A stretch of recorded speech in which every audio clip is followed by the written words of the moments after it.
Good evening. Tonight I'll be talking about the Nancy Bannick slide collection, which is at the Hawaii State Archives.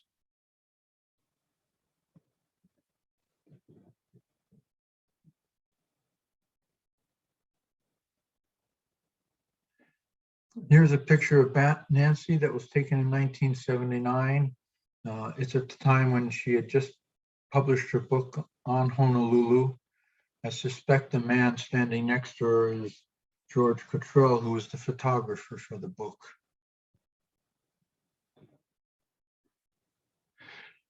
I found going through the Nancy Bannick slide collection that it was very interesting in that in many ways it captured a period which is now gone. She has a number of very interesting streetscapes. Here's one of Baratania Street, showing the old Sears store, which later became the old police department and now is moderate income housing. Another view, here's a view of Bishop Street looking up the street from the ocean side. You can see the Dillingham Transportation Building on the right, which still stands, and Alexander and Baldwin Building, as well as the recently completed Financial Plaza. But on the Diamond Head side of the street, Theo Davies is gone, the Damon Building's gone, the Alexander Young Building's gone, as is the high rise, which was the First Hawaiian Bank. Another streetscape, this one in Waikiki, showing Kuhio Avenue. You don't see this much greenery anymore in that area. Also, you don't see the Kuhio Theater, which has its pylon coming up in the mid-ground. In addition to taking major thoroughfares, Nancy also was attentive to other neighborhoods on Oahu. Here's a view of Kaka'ako. And here's another one of Haleiwa, which was one of her areas that she was trying to preserve. Other areas that she was working on in rural Oahu, she was very interested in Wahiawa. Here's a building that's on Kane Street. And here's another one, also a neighbor of it, also on Kane Street. She recognized that a lot of these vernacular wood buildings were in danger, and indeed, over the course of time, most of them have disappeared. And Waipahu was another area she was trying to have preserved and made into a historic district, which never happened. Here's the old Waipahu Theater, which still stands and is now a church. Other buildings not so fortunate to have survived in Waipahu. Here's the old OR&L depot in Waipahu, which did not last too much longer after this slide. And the mill in Waipahu, also another victim to the course of time, and is no longer standing. She also recorded a number of major buildings in town which had a short shelf life. Here's the Castle and Cook building before the Financial Plaza replaced it. Other ones, the Ward Estate, which was at the corner of Ward and King, where the HIC replaced this building. This was at the time people were allowed to visit it one last time before it was demolished. Other buildings which no longer are with us, which she took slides of. This is the Korean Christian Church, was on Liliha Street.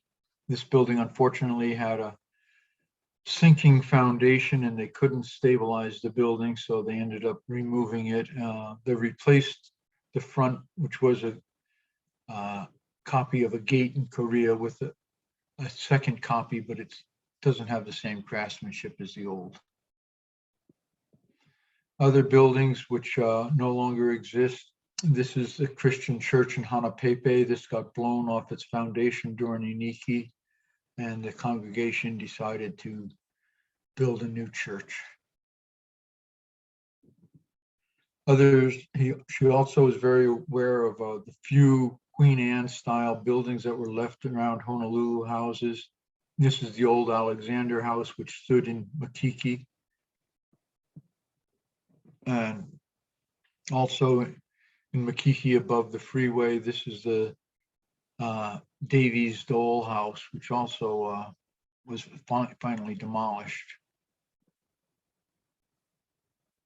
Another building she was very interested in trying to save was this. This is the Katsuki Residence, which was also in Waikiki, and she was working to have it preserved. Has very fine detailing, as you might be able to see. She took a lot of pictures of this building. Here you can see some of the spindle work around the entryway. Here's a close-up of some of that spindle work. And also you can see the bracketing on the columns, which is very elaborate and very distinctive and unique. Unfortunately, this house fell victim to arson before Nancy could get it. When she was working to have it preserved, and then somebody burned it to the, well, not to the ground, but enough that it got destroyed. Another victim of arson was the Aeg House. This was in the back of Manoa Valley. This house was built in 1919 and it's very modern in its bay windows, which come out. These windows, very interesting, the bottoms are screens. And so that's how ventilation was regulated. You had a little board above that could slide back and forth, so you can control the airflow into the house that way. Osipov saw this and he used it in several of his houses. But this too went up in flames. Another building which no longer is with us, this was on Wilder Avenue, this little arts and crafts house. I was very distressed when I was driving by one day and all of a sudden found it gone. And I was very happy when I was going through the slide collection to see that Nancy had taken a picture of it. So we have some record of it. Also, this is the Prendergast sisters' house, which is in Kalihi. I'm not sure if it's still standing or not. I haven't had a chance to go down and look for it, but this was on King Street.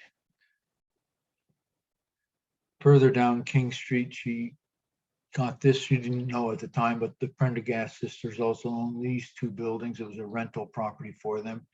And the stores in the front, and then there's duplex apartments, a flat in the back. This is one of like 4 or 5 flats from the early 20th century, which still remain in Honolulu. So it was a good catch by her. She also recorded a number of buildings which are still standing, but their surroundings have slightly changed. This is the Ishizushi Jinsha Shrine, which is on King Street. It remains, but now it's hemmed in with neighboring buildings, and you can't quite get the beauty of it as well as you used to. Other buildings that are gone. This is the Kaiulani School, which is down in Palama. Here's the Ali'olani School, which was up in Kainu Key.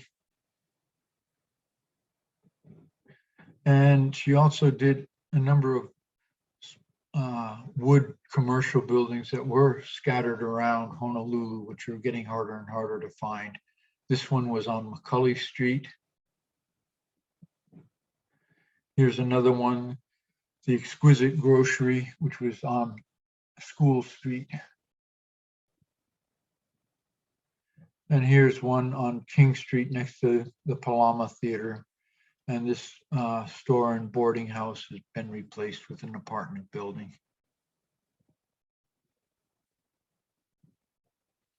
Other types of buildings that she did record. This was one of the headquarters buildings up at Fort Ruger, which is behind Diamond Head. You see Diamond Head behind it. State Parks took these over and unfortunately ended up destroying this building. I thought I had someone to occupy the building and rent it, but the state moved so slowly in trying to get the lease together that the person gave up, and so the state tore it down. She also recorded a number of landscapes which have significantly changed. You're looking from Black Rock on Maui. You're looking down at that stretch of beach is what Ka'anapali looked like before it had hotels.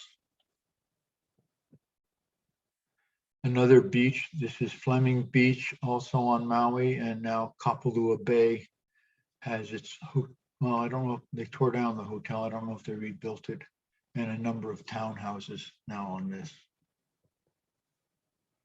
And here's a view of Salt Lake before it was intensely developed. And Lanai, the passing scene of pineapple, still being harvested there at that time. She also recorded a number of projects that she was interested in and working on. Nancy was one of the earliest and most active people in preservation in the 1960s. She served on the Chamber of Commerce's beautification committee, and she did that in the early 60s. And one of the things she tried to do then was to save the whole area around Ala Park in that area, which is all redeveloped by the city. She wrote a series of articles trying to save a number of the shrines there. She did save the Izuma Taisha mission, which got moved to its present location. That was the only building that she was able to save in that whole development area.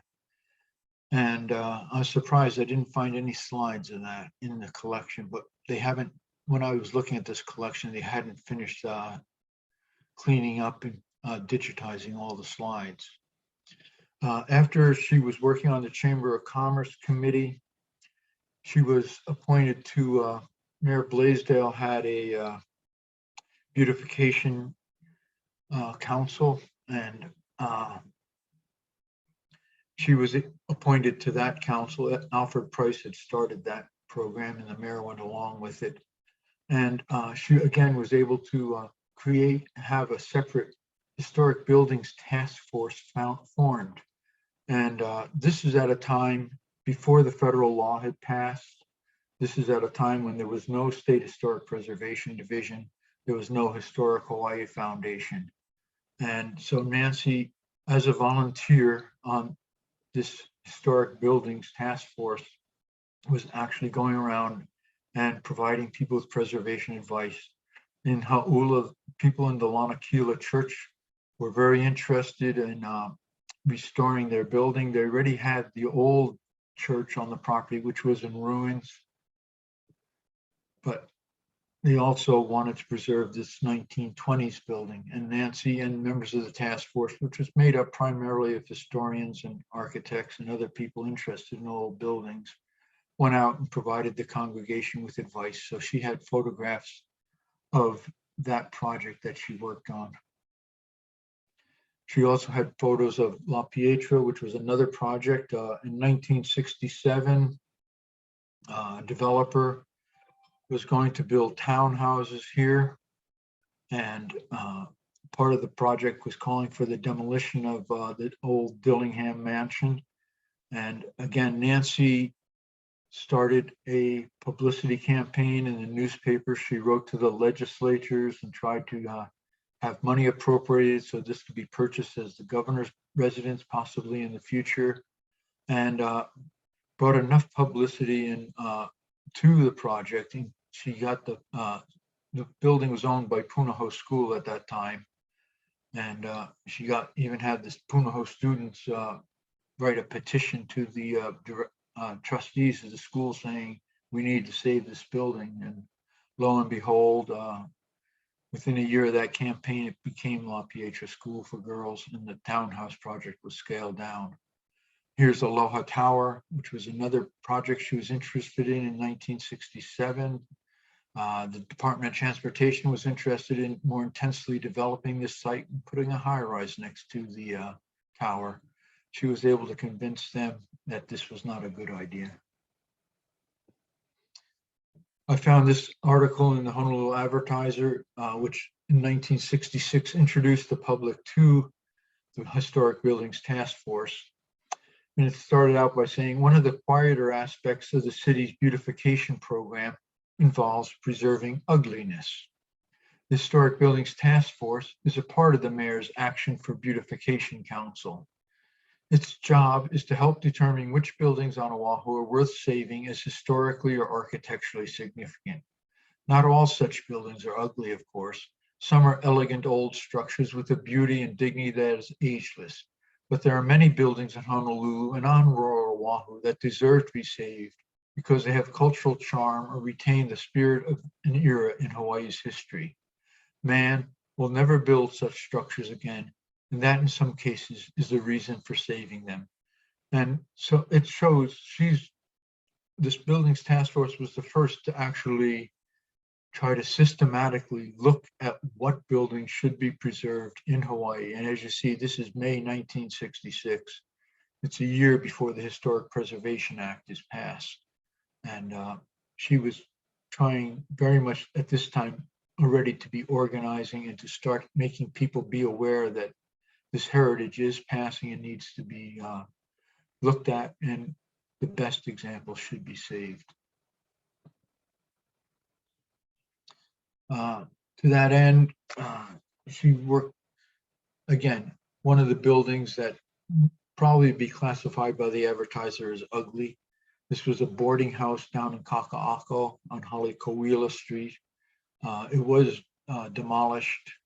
It was too far gone that the termites had pretty much done a job on it. But it was interesting. Nancy encouraged me to go down there, and we did record this building with not only her photos, but there's 4x5 photos of it as well. There were a number of retired boxers who were living in this building before it was demolished, and that made for interesting discussions. This building also, this is on Kamani Street. This one was saved. Alliance Coffee purchased this building and restored this building, and it still stands on Queen and Kamani Street. And she also was very active in Chinatown, trying to get the city to recognize it as an important historic district. This area was all slated for redevelopment, and through Nancy's efforts and then finally the passage of the Historic Preservation Act, they were able to control the community block grant program and preserve the area. Here's a picture of Perry Block, which was at the periphery of the district. This is taken before it was restored. The building up the street from it is the McLean Block, which was also later restored. And here's the Mendonça building. This was after it was restored. It was one of the first buildings in Chinatown to be restored. And here's a view of its courtyard, which would have looked very different in the early 20th century, where there was many lean-to storage areas and also wood dwellings in the back of the building. Other preservation triumphs of the early 70s that she recorded. This is the Palama Fire Station, which was owned by the University of Hawaii, and rather than have that demolished, the university converted it into night classes, and I'm not sure what it's used for now. The Model Progress Block, which stood at the head of Fort Street Mall, and Baratania Street, another building that was preserved and rehabilitated, now is Hawaii Pacific College. And here's the Podmore Building, another bluestone building that this one, the owners came up to me. If you ever drive up Alakea, you'll see all of a sudden, just the block before the Podmore Building, the street narrows. And it narrows because we registered this building, and the Department of Transportation decided that rather than go through with their expansion project, which would have condemned this building and tore it down, they decided they could live with the number of lanes that Alakea is today. And here's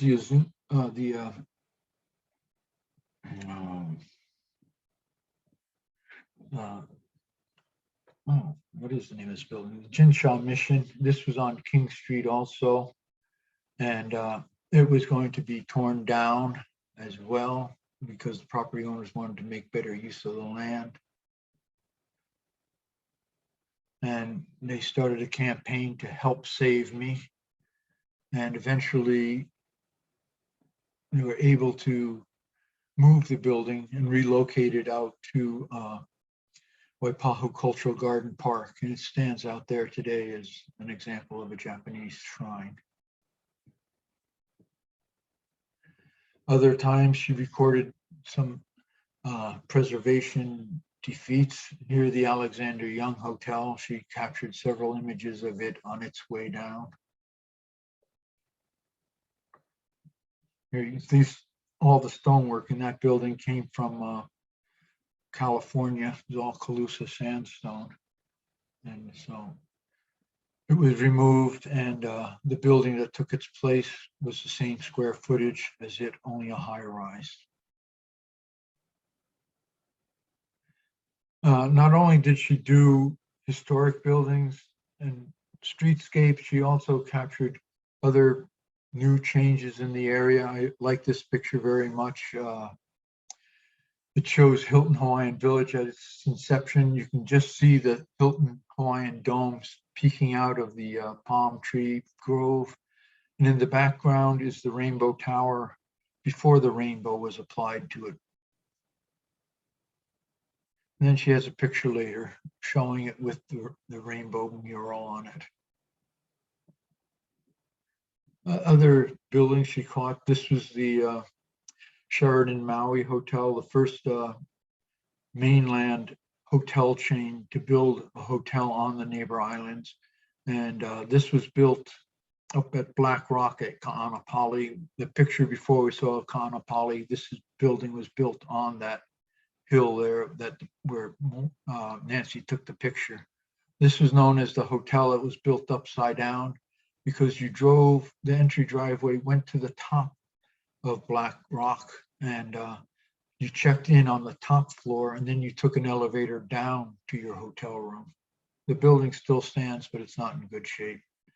Other build sites that you no longer can see, which were brand new when she was taking them. This is the Waikiki Shopping Plaza, which had this very lovely water feature in the middle, which was an atrium courtyard area where these big plastic dishes, I guess you could call them, filled with water, and then the water cascaded out and went down to another level. Here you can see another view of it from the top looking down. So she found this to be interesting. I do too. Other sites which you probably didn't even think about that they wouldn't be around. This is the Financial Plaza. The front plaza was designed by very famous San Francisco landscape architect Lawrence Halpern. And he had this very nice little water feature, which somebody in recent years decided was too much to maintain. And now that water feature is just a grassed-in area. And another water feature which captivated her eye was the three-story waterfall in the Hyatt Waikiki's atrium lobby. And again, this one is still there, but many days I go through and I find that they're not running the waterfall at all anymore. So that's a quick look at some of the slides that are in the collection. I find it to be an interesting assortment that you can go to for a number of reasons, to see things that are gone, to see things when they were just starting out in their life as a new, beautiful, modern city, and which now mid-century modern is trying to work to preserve. And also it shows you a passing scene and many of the early projects that were involved in historic preservation. Thank you for your attention.